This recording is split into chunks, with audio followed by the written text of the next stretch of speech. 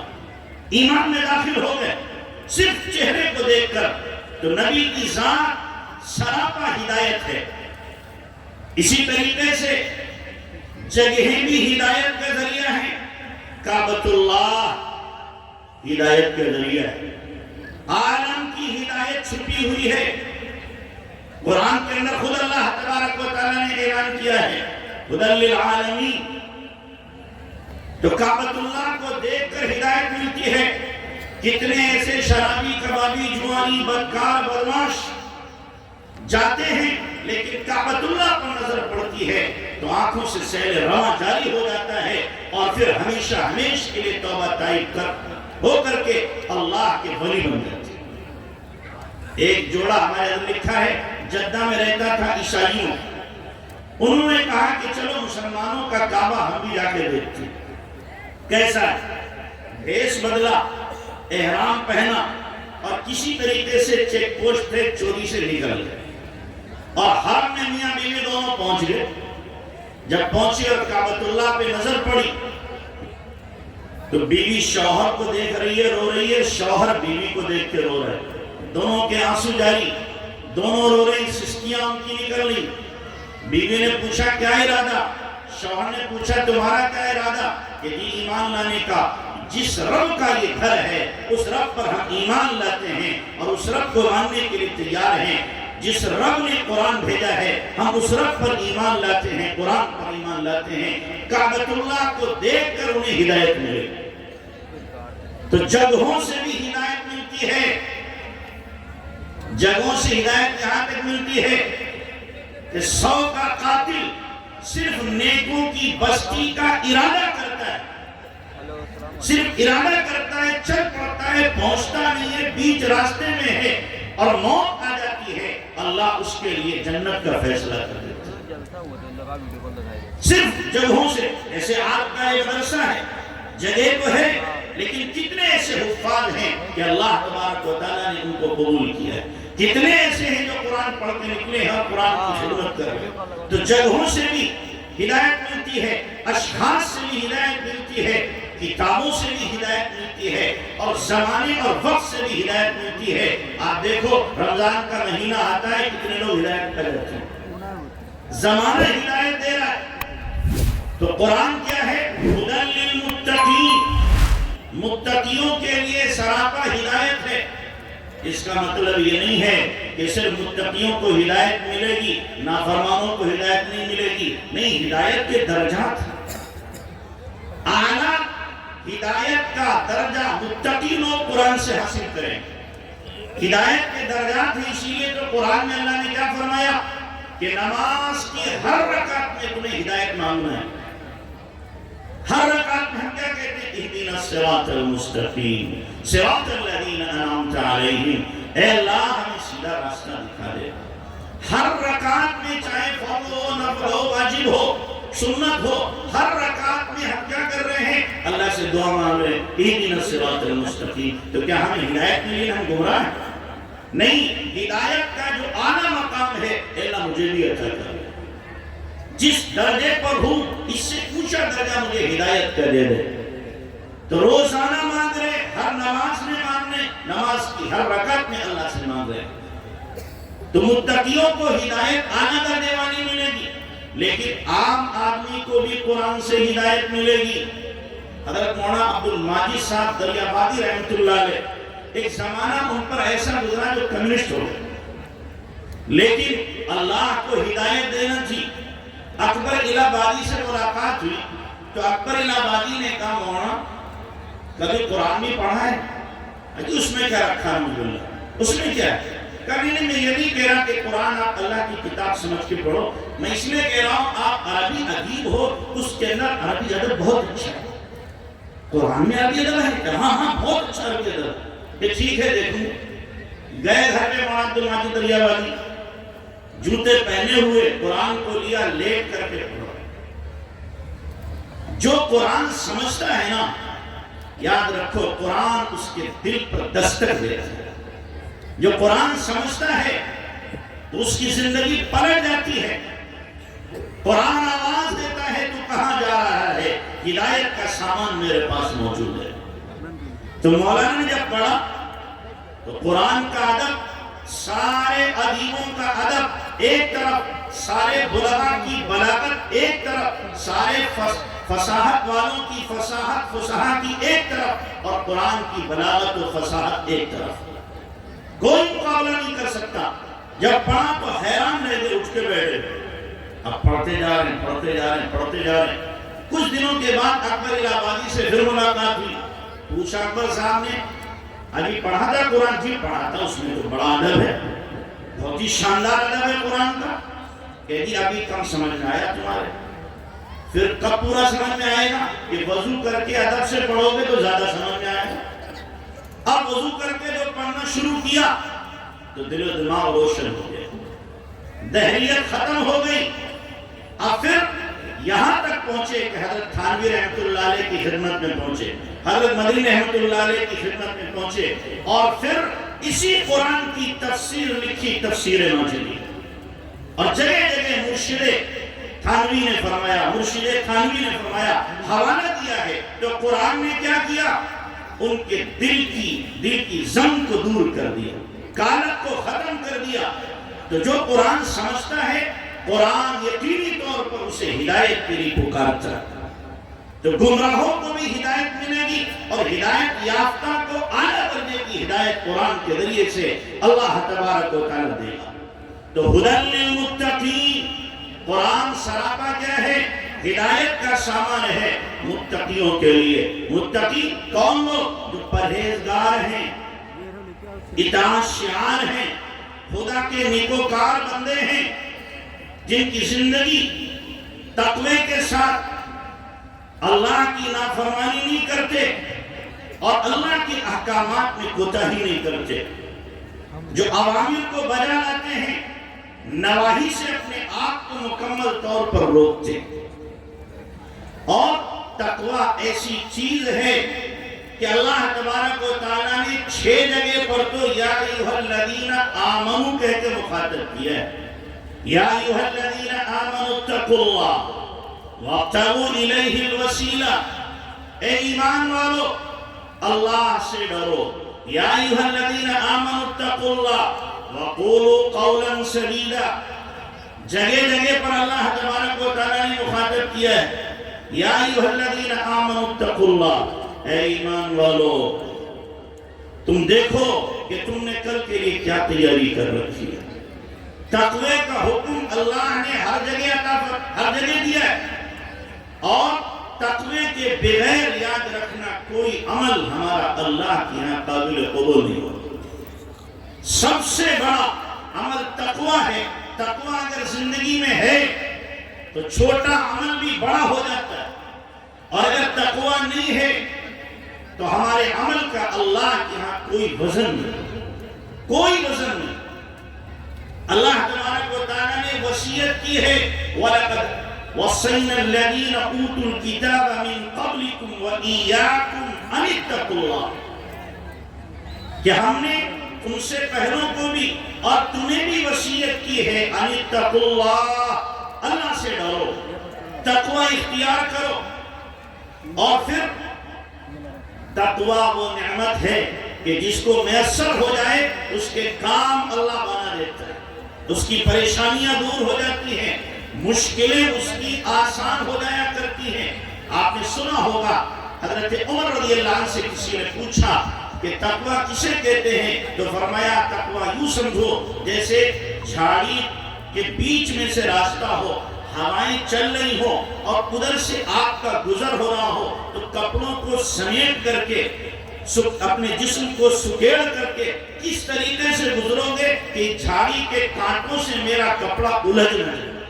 ہوائیں چل رہی ہیں، جیسے اس راستے سے گزر رہے ہو اسی طریقے سے اپنی پوری زندگی گزار دو، اس کا نام تقوی ہے۔ تو ہمیں اپنے آپ میں تقوی پیدا کرنا ہے، اور تقوی جب اللہ تبارک و تعالیٰ دے دیا کرتا ہے تو یاد رکھنا دل روشن ہو جاتا ہے۔ قرآن میں اللہ تبارک و تعالیٰ نے فرمایا ہے کہ جو آدمی تقوی اختیار کرے گا وَمَنْ يَتَّقِ اللَّهَ يَجْعَلْ لَهُ فُرْقَانًا، کہ ہم اس کو فرقان دیں گے۔ فرقان کسے کہتے ہیں؟ کہ حق اور باطل کی تمیز، ہدایت اور گمراہی، اس کو پتہ چل جائے گی، صحیح اور غلط، حرام اور حلال۔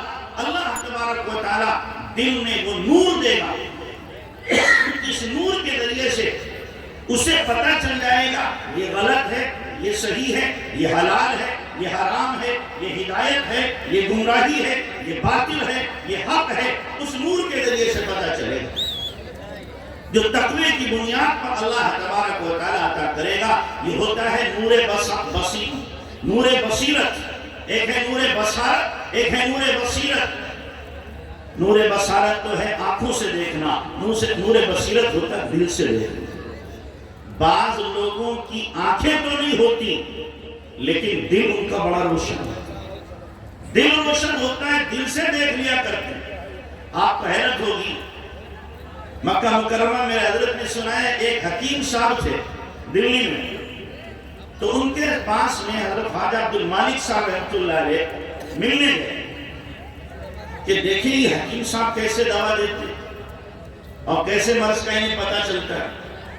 حضرت جا کے بیٹھ گئے اور مراقب ہو گئے۔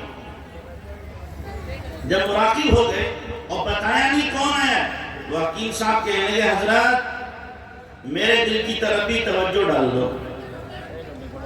بولے نہیں، چپ جا کے بیٹھ گئے، اور حکیم صاحب کو پتہ چل گیا نابینا ہے، دکھائی نہیں دیتا، اور کیا کہہ رہے حضرت ادھر بھی توجہ منتقل کر دو۔ کیوں؟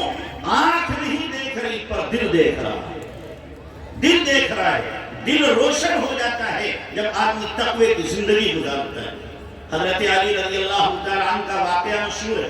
حضرت علی رضی اللہ عنہ کہتے ہیں مکہ میں نے خواب دیکھا کہ اللہ کے نبی صلی اللہ علیہ وسلم نماز پڑھا رہے، فجر کی نماز ہے، فلاں سورت اللہ کے نبی نے پڑھی، اور نماز پڑھنے کے بعد آپ لوگوں کی طرف رک کر کے بیٹھ گئے، میں پیچھے بیٹھا ہوا تھا آپ کی پہلی سن میں، آپ تسبیحات پوری کر رہے، اتنے میں ایک بندہ آیا جس کے سر کے اوپر ٹوکرا ہے کھجوروں کا، لے کے اللہ کے نبی صلی اللہ علیہ وسلم کی خدمت میں پیش کیا، آقا یہ آپ کو ہدیہ ہے۔ آپ صلی اللہ علیہ وسلم نے اس میں سے کھجور اٹھائی، حضرت علی کے منہ میں رکھ دی خواب میں۔ حضرت علی کہتے ہیں میں نے کھا لی اور کہا اللہ کے نبی ایک اور دو، آپ نے فرمایا نہیں دوسروں کا ہاتھ ہے۔ میرا خواب پورا ہو گیا۔ صبح کو فجر کی نماز پڑھنے گیا، حضرت عمر رضی اللہ عنہ نے نماز پڑھائی، جو صورتیں اللہ کے نبی نے فجر میں پڑھی تھی وہ حضرت عمر نے پڑھی۔ پھر حضرت عمر لوگوں کی طرف رک کر کے بیٹھے، میں پیچھے بیٹھا ہوا تھا، اتنے میں نے دیکھا جو خواب میں دیکھ رہا تھا وہی منظر کہ ایک بندہ ٹوکرا لے کر کھجوروں کا آیا اور آ کر حضرت عمر کے سامنے رکھ دیا۔ حضرت علی حیران، ابھی خواب دیکھ رہا ہوں یا حقیقت سے، لا کے رکھ دیا۔ حضرت عمر رضی اللہ عنہ نے ایک کھجور اٹھائی، حضرت علی کے منہ میں رکھ دی، حضرت علی نے کھا لی، کہا امیر المومنین ایک اور دے دو، فرمایا اللہ کے نبی نے دی ہوتی تو میں بھی دے دیتا، اللہ کے نبی نے دی ہوتی تو میں بھی دے دیتا۔ خواب علی دیکھ رہے، پتہ کس کو چل رہا ہے؟ حضرت عمر کو کیوں پتہ چلا؟ بلوٹوٹ ہو گیا تھا دلوں میں، بلوٹوٹ تو سمجھتے نہیں کہ دل کی بصیرت سے دیکھا تھا۔ اللہ والوں کے دل یہ جاسوس ہوتے ہیں، یاد رکھنا کیا ہوتے ہیں؟ جاسوس ہوتے ہیں، پتہ چل جایا کرتا ہے۔ تو حضرت عمر رضی اللہ عنہ کے دل میں وہ عکس آ گیا جو حضرت علی کے دل میں تھا۔ تو جب انسان کی زندگی میں تقوی ہوا کرتا ہے تو اللہ اس کو نور بصیرت دیتا ہے، جس نور بصیرت سے اس کو صحیح کا اور غلط کا، حلال کا، حرام کا، حق کا، باطل کا، ہدایت کا، ضلالت کا پتہ چل جاتا ہے۔ دونوں کو وہ الگ الگ کر دیا کرتا ہے، دونوں الگ الگ ہو جاتے ہیں۔ ایک مرتبہ حضرت خواجہ عبد المالک رحمۃ اللہ علیہ ایک صاحب نے دعوت کی، حضرت کے وہ محبین میں سے تھے، حضرت پہنچ گئے ان کے پاس کھانے کے لیے۔ کھانا جب رکھا گیا، کھانے کو حضرت نے دیکھا اور دیکھ کے فرمانے لگے تمہارے گھر میں خنزیر کب سے آ گئے؟ تمہارے گھر میں خنزیر کب سے آ گئے؟ اب وہ تو ہکا بکا، یا اللہ یہ کیا ہوا کہ حضرت کہہ رہے خنزیر کب سے آ گئے؟ بیوی سے پوچھا یہ کھانا کیسے بنایا تم نے؟ کہ جی میں نے نہیں بنایا تھا۔ پھر کہ پڑوس میں ہماری پڑوسن جو ہے وہ ایک زمانے سے کہہ رہی اب کی تمہارے پیر صاحب آئیں کھانا بنا کے میں دوں گی، اس نے بنا کے دیا ہے، اور اس کا شوہر بینک میں کام کرتا ہے، اس کا شوہر بینک میں کام کرتا ہے۔ تو حضرت کو اس کھانے کے اندر نظر آیا، فرمایا تمہارے گھر کے اندر خنزیر کب سے آیا؟ یہ کہاں سے دیکھا ہے؟ آنکھ آنکھوں سے نہیں، یہ دل کی بصیرت سے دیکھا ہے۔ جب انسان کے اندر تقوی ہوگا، پرہیزگاری ہوگی، اللہ کا خوف اور خشیت دل کے اندر ہوگی، تو اللہ تبارک تعالیٰ یہ نور بصیرت اس کو عطا کرے گا۔ تو اس لیے ہمیں بھی چاہیے ہم اپنی زندگی کے اندر کیا پیدا کریں؟ تقوی پیدا کریں۔ اور یہ اتنا عظیم الشان عمل ہے کہ اللہ تبارک و تعالیٰ نے ایک آیت کے اندر 2 جگہ اور ایک آیت کے اندر 3 جگہ تقوی کا حکم دیا، ایک ہی آیت۔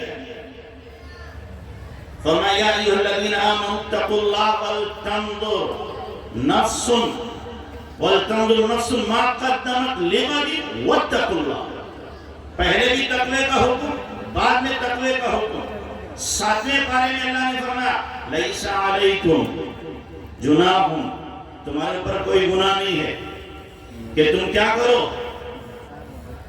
کھاؤ تقوی اختیار کرو، پھر کھاؤ پھر تقوی اختیار کرو، پھر کھاؤ پھر تقوی اختیار کرو۔ 3 مرتبہ ایک آیت میں اللہ تبارک و تعالیٰ نے حکم دیا، فیما تعینوا اذا ما اتقوا ثم اتقوا، فیما تعینوا اذا ما اتقوا وآمنوا ثم اتقوا وآمنوا ثم اتقوا واحسنوا۔ 3 مرتبہ ایک ہی آیت میں اللہ نے تقوی کا حکم دیا۔ اندازہ لگائیں ایک آیت کے اندر قرآن میں آپ کو کہیں 3 مرتبہ نماز کا حکم نہیں ملے، زکوٰۃ کا ایک آیت میں 3 مرتبہ حکم نہیں ملے گا، روزے کا ایک آیت میں 3 مرتبہ حکم نہیں ملے گا، حج کا ایک آیت میں 3 مرتبہ حکم نہیں ملے گا، دیگر اعمال کا بھی اسی طریقے سے ایک آیت میں 3 مرتبہ حکم نہیں ملے گا۔ لیکن تقوی وہ عظیم الشان عمل ہے کہ ایک آیت میں 3 مرتبہ اللہ تبارک و تعالیٰ اس کا حکم دے رہا ہے۔ اور پھر اللہ تبارک و تعالیٰ کی طرف سے جو تقوی اختیار کرنے والا ہے اس کے لیے اعلان ہو رہے ہیں۔ آپ جتنے بیٹھے ہوئے ہیں نا، اگر میں ایک ایک کر کے سب سے پوچھوں بھائی روزی کے مسئلے میں کون پریشان ہے، سبھی ہاتھ اٹھا دیں گے کہ میں پریشان۔ کروڑ پتی ہے وہ بھی کہے گا جی ہوں تو کروڑ پتی، لیکن آگے کیا لگائے گا، لیکن مسئلہ پریشانی کا ہے، آپ دعا کریں۔ روزانہ مرغے چرنے کھانا ہوگا، اس سے بھی کچھ وہ کہے گا جی دال روٹی چل رہی ہے، حضرت دعا کر دیں اللہ روزی کھول دے، وہ بھی یہی کہے گا۔ اللہ تبارک و تعالیٰ ہمیں نسخہ دے رہا ہے، اللہ نسخہ دے رہا ہے۔ اللہ تبارک و تعالیٰ فرمایا وَمَن يَتَوَكَّلْ، اللہ فرمایا وَمَن يَتَّقِ اللَّهَ يَجْعَلْ لَهُ مَخْرَجًا وَيَرْزُقْهُ مِنْ حَيْثُ لَا يَحْتَسِبُ، کہ جو تقوی اختیار کرے گا اللہ اولاً تو ہر مشکل سے اس کے لیے راستہ نکال دے گا۔ جہاں لوگ پریشان ہوں گے اس کے لیے راستہ نکل آئے گا، جہاں لوگ جوتیاں چڑھاتے پھر رہے ہوں گے لیکن اللہ اس کے لیے آسانی پیدا کر دے گا۔ جو حقیقت میں متقی ہوتا ہے اللہ تبارک تعالیٰ اس کے کاموں کو آسان کر دیا۔ ایک واقعہ میں آپ کو سناتا ہوں۔ ایک مرتبہ ہمارے حضرت مدینہ منورہ میں تھے، ایک صاحب آئے کہنے لگے حضرت دعا کر دیں۔ کیا ہوا کہ جی میرے دوست نے آج مجھے بہت کھری کھوٹی سنائی۔ کیوں کہ میں نے اس سے کہا تھا کہ میرے بیٹے کے لیے رشتہ ڈھونڈو، تو اس نے وہ تو میرے اوپر سوار ہو گیا۔ اللہ نے ان کو 9 بیٹے دیے تھے، کتنے؟ 9، اور انہوں نے اٹھا کے سب کو عالم حافظ قاری مفتی بنا دیا، 9 کے 9 حافظ عالم قاری مفتی۔ تو وہ میرا دوست میرے اوپر چڑھ بیٹھا، کہنے لگا جو بھی عجیب آدمی ہے، اٹھا کے سب کو ملا بنا دیا۔ ارے کسی کو حافظ بناتا، کسی کو عالم، کسی کو عالم، کسی کو قاری، اور کوئی ڈاکٹر، کوئی ماسٹر، کوئی انجینئر، کوئی پروفیسر بنتے تو دنیا نہیں چلتی، دین نہیں چلتا۔ تم نے سب کو ملا بنا دیا، تیرے پاس چھوٹا سا تو گھر ہے 2 کمروں کا، اب شادی کرے گا تو بہو کو کہاں رکھے گا؟ یہ تو 9 کمروں میں سو جائیں گے، بہو کہاں سوئے گی؟ کون تجھے اپنی بیٹی دے گا؟ کہ اتنا سنایا کہ میں تو ڈپریشن میں آ گیا، شاید میں نے کوئی جرم کر دیا، گناہ کر دیا ہے، اپنے بچوں کو عالم بنا کر کے حضرت دعا کر دیں۔ حضرت نے کہا بہت اچھا، ہائی کورٹ میں چل کے تمہاری درخواست لگاتے ہیں۔ مکہ مکرمہ سپریم کورٹ ہے اور اللہ کے نبی کا روزہ کیا ہے؟ High court. چلو وہاں لگاتے ہیں درخواست، سلام پیش کرنے گئے کہ تم بھی کہنا ہم بھی کہہ دیں۔ سلام پیش کیا، درخواست لگا دی۔ 3 دن کے بعد آئے مٹھائی کا ڈبہ لے کر کے آئے کہ حضرت یہ قبول۔ حضرت فرمایا کوئی نئی خوشی ہے کیا؟ کہ نہیں حضرت، کہ پھر کہ حضرت کام ہو گیا۔ کیا ہوا کہ سب کام ہو گیا، بن گیا کام میرا۔ کیا بنا بتاؤ تو صحیح۔ کہ حضرت آپ کے پاس سے گیا، مجھے پتا چلا ایک دن کے بعد ایک فیملی ہمارے ملک کی رہتی ہے مدینہ منورہ میں، اور بیوہ عورت ہے، اس کی بچیاں ہیں، تو ہم نے سوچا چلو وہاں رشتہ دیتے جا کر کے، اپنے بیٹے کا رشتہ لے کر کے میں اور میری بیوی گئے، دونوں کے دونوں جب گئے تو بیوی اندر چلی گئی، میں باہر بیٹھ گیا۔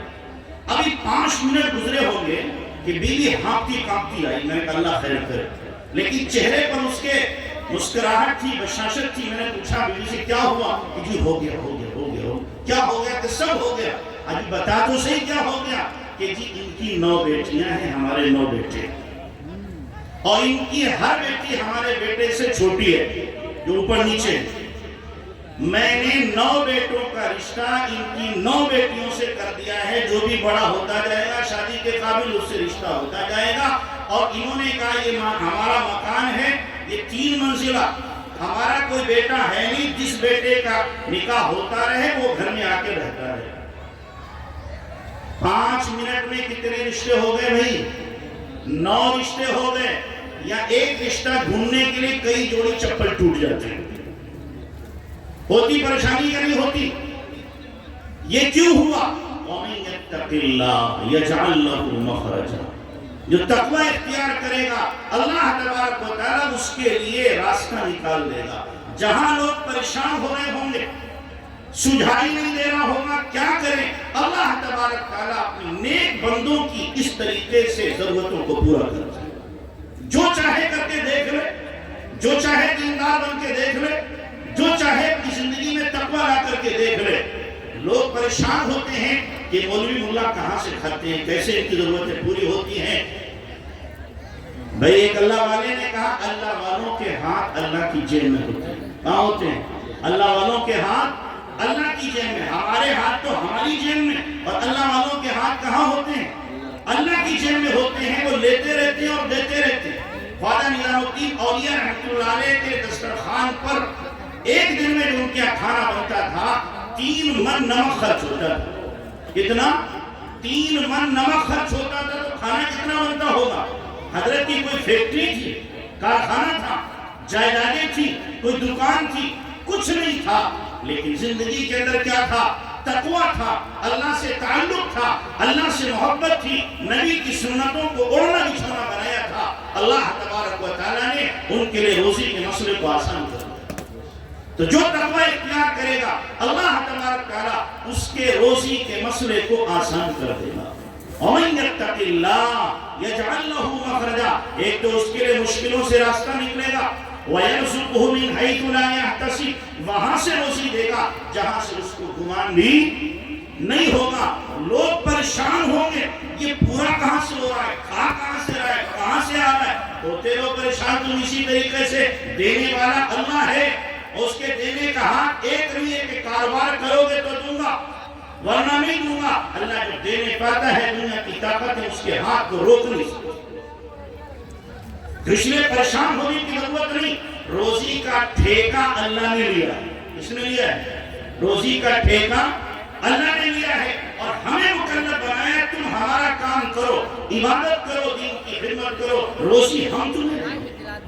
جتنے مقدر کی روزی ہے وہ ہمیں مل کے رہے گی، ہمیں پریشان ہونے کی قطعاً ضرورت نہیں ہے، وہ اللہ پہنچا کے رہے گا۔ دو شے آدمی را کشد زور زور، یکے آب و دانا یکے خاک گور، 2 چیزیں پوری قوت کے ساتھ آدمی کو اپنی طرف کھینچتی ہیں، ایک تو روزی اور دوسرے قبر کی مٹی، جہاں دفن ہونا ہے پہنچ کے رہے گا۔ وَيَرْزُقْهُ مِنْ حَيْثُ لَا يَحْتَسِبُ، روزی کے سلسلے میں لوگ بہت پریشان ہیں، لیکن یہ پریشان ہونے کی ضرورت نہیں ہے۔ جاہلوں کو اللہ نوازتا ہے اور پڑھے لکھوں کو اللہ محروم کر دیتا ہے۔ آپ لوگ علماء بیٹھے ہیں، انہوں نے شعر پڑھا ہوگا مختصر معنی میں، کم عالم عالم آیت مذاہبہ وجاہل جاہل تلقاہ مرزوقا، هذا الذي ترك الاوهام حائرة وصدر عالما نحریر زندیقا۔ کتنے ایسے پڑھے لکھے لوگ ہیں جو روزی کے سلسلے میں حیران پریشان شدر رہتے ہیں، اور جاہل اللہ اس کو ایسے دے رہا جیسے سمندر سے روزی ڈول بھر رہا ہو۔ یہی وہ چیز ہے جو لوگوں کو پریشان کر رکھا ہے، اور بڑے بڑے ماہر عقلاء اور علماء کو اور بڑے بڑے لوگوں کو زندیق اور بددین بنا دیا ہے۔ اس لیے روزی کے سلسلے میں سب سے بہترین چیز کیا ہے؟ تقوی۔ اللہ قرآن میں اعلان کر رہا ہے وَمَن يَتَّقِ اللَّهَ يَجْعَلْ لَهُ مَخْرَجًا وَيَرْزُقْهُ مِنْ حَيْثُ لَا يَحْتَسِبُ، وہاں سے روزی ملے گی جہاں سے تمہیں گمان بھی نہیں ہوگا۔ صحابی کو روزی کہاں سے ملے؟ بل میں سے۔ استنجا کرنے کے لیے گئے، چڑیا لائی 1 دینار، دوسرا، تیسرا، چوتھا، 17 دینار لائی۔ آخر میں لا کے اس نے تھیلی بھی رکھ دی کہ ختم ہو گئے۔ ان صحابی نے تھیلی میں بھرے، ہم اور آپ ہوتے تو کیا کرتے؟ بتانا کسی کو نہیں، آڑے وقت میں کام آئے۔ لیکن صحابہ کی ادا بڑی خوبصورت تھی، کوئی کام آقا سے پوچھے بغیر نہیں کرتے تھے۔ وہ لائے اور آقا سے آ کے پوچھا، آقا ایسا ایسا ہوا، استنجا کر رہا تھا، چڑیا نے لا کر کے 17 دینار دے دیے، میں لے کے آیا ہوں۔ آپ نے فرمایا ارے بھائی یہ بتاؤ تم نے ہاتھ تو نہیں لگایا؟ نہ، ہاتھ بالکل نہیں لگا۔ آپ نے فرمایا اللہ کی طرف سے روزی ہے، کھا لیتے اسے۔ بل میں سے روزی ملی اور ہماری روزی بلوں میں جا رہی ہے۔ کہاں جا رہی ہے؟ بلوں میں جا رہی کہ نہیں؟ لائٹ کا بل، فلاں کا بل، فلاں کا بل، موبائل کا بل، بلوں میں جا رہی۔ ان کی کہاں سے آ رہی تھی؟ بلوں میں سے آ رہی تھی۔ کہ جب آدمی تقوی اختیار کرے گا اللہ وہاں سے دے گا جہاں سے اس کو گمان نہیں ہوگا۔ اس لیے اپنی زندگیوں کو تقوی پہ لانے کی ضرورت ہے۔ پھر دیکھو اللہ تبارک تعالیٰ کی نوازشات کیسے ہوتی ہیں، اس کی رحمتیں اور برکتیں کس طریقے سے ہماری طرف متوجہ ہوتی ہیں۔ اور پھر اللہ فرماتا ہے وَمَن يَتَّقِ اللَّهَ يَجْعَلْ لَهُ مِنْ أَمْرِهِ يُسْرًا، کہ جو تقوی اختیار کرے گا ہم اس کے کام کو آسان کر دیں گے۔ اور آگے اللہ فرمانا وَمَن يَتَّقِ اللَّهَ يُكَفِّرْ عَنْهُ سَيِّئَاتِهِ وَيُعْظِمْ لَهُ أَجْرًا، کہ جو تقوی اختیار کرے گا ہم اس کے گناہوں کو بھی معاف کریں گے۔ متقی کے گناہ تقوی کی بنیاد پر معاف، اور فرمایا وَيُعْظِمْ لَهُ أَجْرًا، اس کا اجر بھی بہت بڑا کر دیں گے۔ اللہ جب کہہ رہا ہم بڑا اجر کر دیں گے تو کتنا بڑا دے گا؟ اللہ کتنا بڑا دے گا؟ تو تقوی کی بنیاد پر اللہ تبارک و تعالیٰ گناہوں کی معافی کا بھی اعلان کر رہا ہے، اور ساتھ ساتھ میں اجر کو بڑھانے کا بھی اللہ تبارک تعالیٰ اعلان کر رہا ہے۔ اس لیے ہمیں اپنی زندگیوں میں تقوی کو لانے کی ضرورت ہے۔ اچھا کتنا تقوی اختیار کریں؟ ایک آیت میں تو اللہ نے فرمایا اتقوا اللہ حق تقاتہ، جتنا اللہ سے ڈرنے کا حق ہے اتنا ڈرو۔ صحابہ پریشان ہو گئے، اللہ کے نبی کے پاس آگے اللہ حق تو ہم نہیں ادا کر سکتے، حق تو نہیں ادا کر سکتے ڈرنے کا۔ تو اللہ نے آیت اتار دی فاتقوا اللہ ما استطعتم، اچھا ٹھیک ہے جتنا تمہارے بس میں ہے، جتنا تمہاری طاقت اور قوت میں ہے اتنا تو تقوی اختیار کر لو گے۔ بعض لوگوں کو کیا ہے تقوی کا حیضہ ہو جاتا ہے، ورنہ اس حیضے کی ضرورت نہیں۔